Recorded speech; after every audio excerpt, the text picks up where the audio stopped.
Imagine having to move to a whole new country with whole new people. You don't even know the people that you're living with a whole new culture, a whole new way of expressing yourself, a whole new language at that. You don't know the language.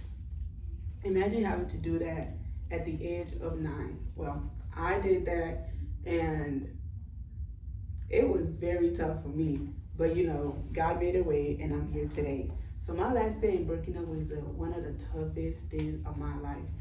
I had um, I had a little girl that I was very close to. Like, I would call her my sister. And having to leave her behind was very tough because I was with her every second of her day since she came to that orphanage. So just having to have her ripped from my arms was very tough. I cried like I never cried, that much before either. And I given birth, so comparing the two, I would say like that day was more tough than giving birth because it's just like, wow, I just think about like the life we would have had together, and then just leaving the family, just leaving what the people that I've known as a family too was very tough, and starting a new country. It was like no way for me to express myself but wake up, eat, go to sleep. Like, I couldn't talk, I just had to listen. So, but the good thing about it was I was able to pick up on a language quick. And then on top of that, I had a very good family. They were very helpful through the whole process. So I'm very thankful for that too.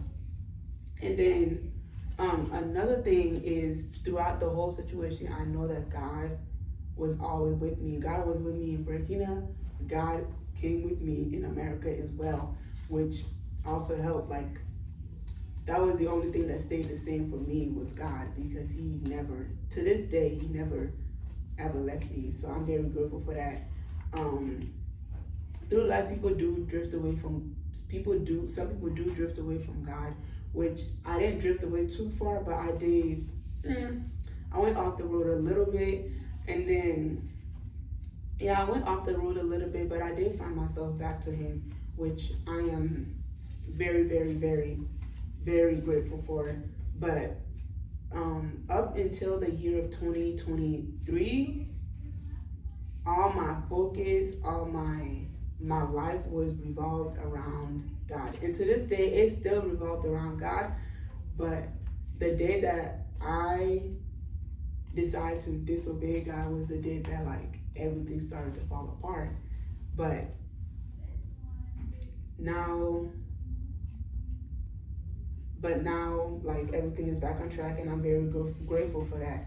And then the first time that I ever questioned God in my whole life was the day that I got cheated on. I was like God, why me? But I mean, I had the answer. It's because like I disobeyed him. I didn't follow his direction.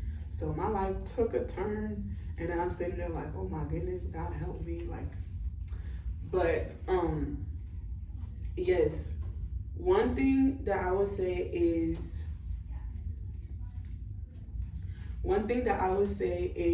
that although my life from an outside perspective, it could be looked at as, oh wow, like having to do that as a child, like that's tough. Yes, it was tough, but I'm very grateful for every single aspect, every situation that I've ever been put in, because at the end of the day, that made me be the person that I am today.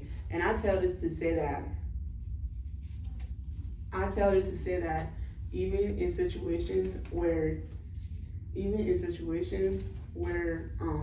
you feel like you can't recover from, you will recover from.